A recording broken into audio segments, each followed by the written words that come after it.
Bonjour à tous, on se retrouve pour ce nouveau journal du e-commerce pour discuter ensemble de l'actualité retail et e-commerce. Le concept est simple, c'est de parcourir ensemble les dernières actualités sur les entreprises et les acteurs clés du marché. Un grand merci à notre partenaire Spring GDS sans qui cette émission ne serait pas possible. Vous pouvez retrouver davantage d'informations en description de cette vidéo ou sinon dans la rubrique de notre partenaire à la fin de la vidéo. Pour ce programme, l'équipe ECN vous a préparé un programme très riche. Et donc, on va pouvoir évoquer plusieurs entreprises, notamment Zara qui se lance sur le marché de la seconde main, ou encore Shein qui arrive dans le commerce physique avec un acteur américain, et enfin, la nouvelle stratégie de Zalando sur les avis clients. Bref, de nombreux sujets à découvrir ensemble, alors ne perdons pas de temps et partons à l'exploration du e-commerce. On attaque par les actualités business. Et la première actualité business, c'est Zara qui s'attaque à la seconde main. Vous le connaissez, hein, le groupe Zara, pour rappel, c'est une enseigne de prêt-à-porter qui est détenue par le groupe Inditex qui possède également Pull&Bear, Bershka ou encore Stradivarius. La plateforme de seconde main Pre-Owned, lancée le jeudi 7 septembre en France par Zara, est donc en ligne et sur l'application de Zara. Après un lancement au Royaume-Uni, ils espèrent pénétrer le marché sur cet aspect de seconde main. L'objectif de la marque est simple, c'est d'avoir une vision plus écologique, de créer une économie circulaire autour de leurs produits et donc de prolonger la durée de vie des vêtements, de prolonger aussi le cycle d'achat avec leurs consommateurs avec un lien plus fort. Une plateforme qui s'inscrit dans la stratégie de développement durable d'Inditex qui a pour objectif de réduire ses émissions de plus de 50% d'ici à 2030 pour atteindre la neutralité carbone en 2040. Des objectifs ambitieux mais voilà qui sont amorcés notamment par cette entité Zara. La plateforme propose ainsi 3 services. Un service de réparation pour réparer les vêtements, les boutons, la reprise de couture, ou encore un service achat-vente entre clients à travers la plateforme, et puis un service de don vêtements fait en partenariat avec l'association Le Relais. Bref, pas mal de possibilités qui font évoluer les services de Zara. N'hésitez pas à nous dire en commentaire ce que vous pensez de cette évolution. On passe maintenant à l'actualité business numéro 2 avec Shein qui arrive dans le commerce physique, notamment grâce à Forever 21.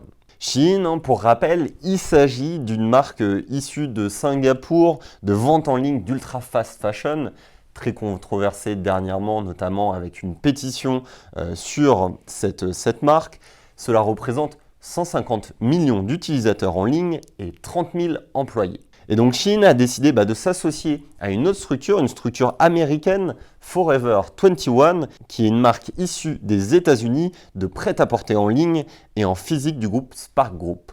Cette marque au succès important génère un CA de 4 milliards de dollars en 2022, malgré un dépôt de bilan en 2019 et un rachat. Donc une évolution entre deux acteurs qui se développent énormément, deux marchés qui sont aussi très complémentaires, à voir comment ce partenariat s'illustre puisque l'accord stratégique est que Forever 21 permette à Shein d'avoir des stands physiques dans des boutiques Forever 21. Shein peut intégrer ainsi le marché américain et avec une stratégie phygitale, d'être présent dans des points de vente physiques, mais aussi d'avoir cette capacité de vente en ligne. Les deux marques obtiennent notamment des parts entre les groupes, donc à voir comment cette synergie va pouvoir se développer sur leurs marchés respectifs. L'objectif des deux marques, c'est d'accélérer les innovations produits, d'explorer de nouvelles stratégies commerciales et d'améliorer l'expérience client en faisant grandir leurs préférences sur les différents marchés. À voir, ce type de synergies sont vraiment très intéressantes à constater, à voir l'impact que ça va avoir en termes de chiffre d'affaires et aussi pour le comportement des clients. On passe maintenant à la troisième actualité business, c'est la nouvelle stratégie d'avis produits chez Zalando. Zalando, vous connaissez tous cette place de marché spécialisée dans le prêt-à-porter et donc la plateforme a décidé de revoir sa stratégie sur les avis clients puisque la plateforme a décidé de retirer tout simplement les avis clients de sa plateforme, de ses produits. Un constat qui a été choquant pour de nombreux professionnels et consommateurs de ne pas pouvoir consulter les retours des autres consommateurs sur la plateforme. Alors, Zalando a décidé de mettre en place des sondages, des enquêtes de satisfaction, plus pour savoir si l'acte d'achat était positif, à voir comment ils vont évoluer et si ce choix c'est un choix temporaire ou un choix définitif. C'est bien une forte évolution qui va à l'encontre des pratiques utilisées aujourd'hui dans le e-commerce. Dites-nous en commentaire si vous pensez que les avis clients sont indispensables ou si des structures comme Zalando, des places de marché, peuvent s'en passer quand ils disposent de marques relativement connues. Une évolution très curieuse à voir si ce comportement se reproduit sur d'autres acteurs du marché et si cette suppression des avis clients est tenable sur le long terme. On vous a préparé maintenant une seconde rubrique avec les personnalités du moment. Pas mal de mouvements durant cet été dans les grands groupes et les tops acteurs du e-commerce. Le premier mouvement, c'est Alexandre De Palma qui devient le nouveau directeur exécutif de Carrefour France. Déjà patron de Carrefour Espagne, ce sera Élodie Pertuiseau qui prendra sa place. Alexandre succède donc à Rami Bétier ce 4 septembre, qui est le dirigeant de Carrefour France depuis 3 ans et 28 ans d'ancienneté au sein du groupe. Alexandre De Palma, 49 ans, a déjà un parcours riche en tant que dirigeant, une fonction qu'il a exercée dans de nombreux domaines, dans la grande distribution avec Casino, dans l'immobilier, l'édition ou encore la restauration ou la franchise. Avec Élodie Pertuiseau, aussi directrice e-commerce, data et transformation digitale, ils reprennent et déploient le projet de transformation de Carrefour 2026.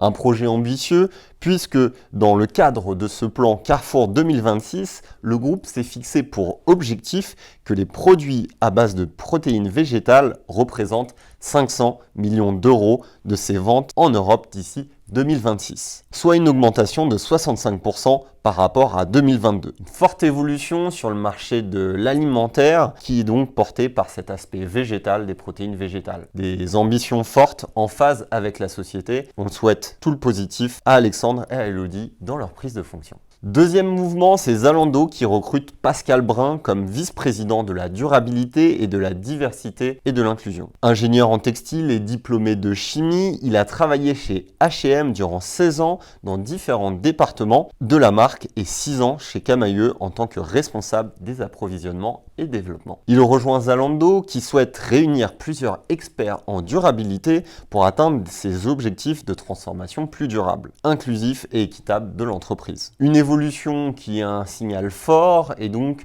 qui montre que ces acteurs, ces places de marché sont soucieux des enjeux d'aujourd'hui et de demain. On passe maintenant au troisième mouvement, c'est Tina Müller, nouvelle CEO de Weleda. Weleda, c'est la marque de produits cosmétiques bio et naturels suisse. Et donc Tina Müller prend son poste de directrice générale, anciennement occupé par Ralph Heinrich, le 1er octobre.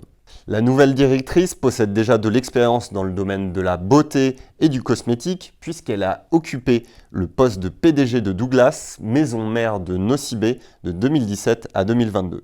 6 ans pendant lesquels elle s'est concentrée sur le renforcement du e-commerce et de la marque. Ses nombreuses expériences, notamment chez L'Oréal ou Opel, lui donnent toute la légitimité pour la transformation digitale pour l'apporter au groupe Weleda sur les années à venir. En effet, en avril, la marque a publié un CA en baisse de 2,6%, soit 413 millions d'euros à cause de plusieurs éléments, la crise du Covid, la restructuration de la marque en France et pas mal de changements aussi sur l'aspect des remboursements de l'homéopathie. Beaucoup de changements, mais qui montrent que les structures souhaitent se renouveler avec de l'apport de nouvelles compétences et cette vision de la transformation digitale. On passe maintenant au quatrième mouvement qu'on a constaté, c'est au sein du groupe Rocher qui souhaite restructurer leur organisation et leur direction. Le groupe est en difficulté depuis plusieurs années avec une perte de 335 millions d'euros entre 2020 et 2022. À cause du contexte, Covid, inflation, baisse des ventes par correspondance, bref, le groupe Rocher a intérêt d'évoluer, d'effectuer certains changements pour reprendre le rythme de son évolution et de la croissance. Le groupe Rocher a donc opéré un remaniement de son comité exécutif pour une plus grande agilité opérationnelle et pour poursuivre la transformation de l'entreprise. Ce 1er septembre, Alexandre Rubin est devenu directeur général de Petit Bateau, Guillaume Daroussez a pris le poste de DG d'Yves Rocher, Jean-David Schwartz a été nommé DG exécutif du groupe. Bref, pas mal de changements qui montrent cette volonté d'évoluer et d'apporter davantage cette vision de la transformation digitale. Plusieurs objectifs avec ces nouveaux dirigeants, une meilleure rentabilité du groupe, un respect de ses engagements financiers, une meilleure préparation de l'avenir tout en respectant les enjeux environnementaux et sociaux du groupe. On souhaite au groupe une belle évolution pour les années à venir et plein de choses positives à ces nouveaux dirigeants. On passe maintenant à l'actualité numéro 3, il s'agit de l'actualité d'ECN. Et donc on va retrouver aujourd'hui notre tout nouveau Top 100 e-commerce France avec le premier semestre 2023. À travers ce Top 100 que vous connaissez déjà, que nous façonnons avec notre partenaire SimilarWeb, vous allez pouvoir voir l'évolution, les gagnants et les perdants sur le premier semestre de cette année. À savoir que pas mal d'évolutions a impacté ce Top 100 puisque l'inflation a pu impacter ce classement, mais aussi tout le contexte général qu'on connaît, que ce soit la guerre en Ukraine, le rythme post-Covid et l'aspect inflation au global sur notre analyse. Plusieurs nouveautés à retrouver sur ce top 100, notamment l'intégration des applications. On prend non seulement en compte le trafic des sites web, mais aussi le trafic des applications. Donc cela va vous apporter une lecture complémentaire par rapport aux différents devices, aux différents appareils et la navigation des consommateurs. On y retrouve forcément les gros acteurs, Le Bon Coin, Vinted ou encore Amazon dans le top 10. Vous retrouverez également une analyse par secteur pour mieux comprendre l'acquisition et les données clés selon les secteurs e-commerce. Bref, un atout stratégique pour comprendre votre marché e-commerce et piloter votre stratégie dans les semaines à venir. Nous vous mettons en commentaire le lien du top 100 où vous pouvez retrouver toutes ces informations et un PDF complet avec des analyses sectorielles. Nous passons maintenant à la rubrique numéro 4 avec la rubrique de notre partenaire Spring GDS, la solution de livraison d'expédition à l'international de vos produits. Je vous laisse la place avec nos intervenants et on se retrouve juste après. Aurélie, j'ai une question. On parle d'international et j'aimerais savoir comment vous faites pour personnaliser justement l'accompagnement de vos clients selon les différents pays. Alors, il a toujours été très important pour Private Sport Shop que les clients qui appellent notre service client se sentent comme chez eux, peu importe le pays d'où ils nous appellent. C'est-à-dire que nous avons des agents natifs des pays dans lesquels nous sommes implantés. Donc, nos clients italiens vont appeler un numéro italien et vont tomber sur des personnes natives italiennes pour leur répondre. Et c'est pareil, notre service client est riche en cultures différentes parce que nous avons des agents donc, qui viennent de France, normal. Nous avons aussi des agents qui viennent d'Espagne, d'Italie, de Colombie, d'Uruguay, pour la partie espagnole toujours, de Belgique, d'Allemagne. Enfin voilà, c'est vraiment très riche. Merci pour ta réponse. Pour les conditions de livraison par pays, puisqu'on parle encore d'international, comment vous faites pour les faire évoluer ? Alors, c'est un petit peu ce que je disais tout à l'heure. C'est vrai que mon équipe est en contact direct avec les clients. C'est elle qui me fait remonter les problématiques liées à chaque pays. Et on en discute alors avec l'équipe d'Alexandra et de Spring. C'est exactement ça, on échange énormément, même au-delà de ces fameux points mensuels, mais qui nous permet en fait, nous, d'être conscients aussi de ce qui se passe. Peut-être qu'il y a des problématiques dont on n'est pas conscient. On va aller creuser, on va aller investiguer, ce qui nous pousse parfois à changer carrément de partenaires locaux, justement, parce qu'on va prendre en considération les réflexions, les remarques ou les commentaires de notre client. Qui vont être en fait au cœur de nos actions pour pouvoir justement améliorer cette qualité de service. Par exemple, voilà, on parle en fait de nombre de tentatives de livraison qui seront totalement différents dans chaque pays. Je sais pas, dans les pays scandinaves, par exemple, on a les clients qui adorent se faire recevoir des commandes en point relais, alors que on en a d'autres où on va tenter même 4 fois une livraison à domicile. Donc ça, c'est vrai que c'est important d'échanger, d'apprendre ensemble et de connaître en fait la consommation par pays. Merci pour cet échange très passionnant. N'hésitez pas, si vous souhaitez en découvrir davantage, en description, vous retrouvez le lien de notre partenaire pour en savoir plus sur Spring GDS. Ce journal du e-commerce s'achève là-dessus. Merci encore pour votre confiance. Vous êtes de plus en plus nombreux à nous suivre sur ce format-là. Nous souhaitons continuer à le développer sur cette fin d'année et l'année prochaine. Alors n'hésitez pas à me mettre en commentaire si vous avez des retours, des actualités à nous partager. Vous pouvez les poster en commentaire de cette vidéo ou contacter l'équipe e-commerce nation pour nous partager vos actualités. Je vous souhaite une très bonne exploration de la nation du e-commerce et je vous dis à très vite pour un prochain journal du e-commerce.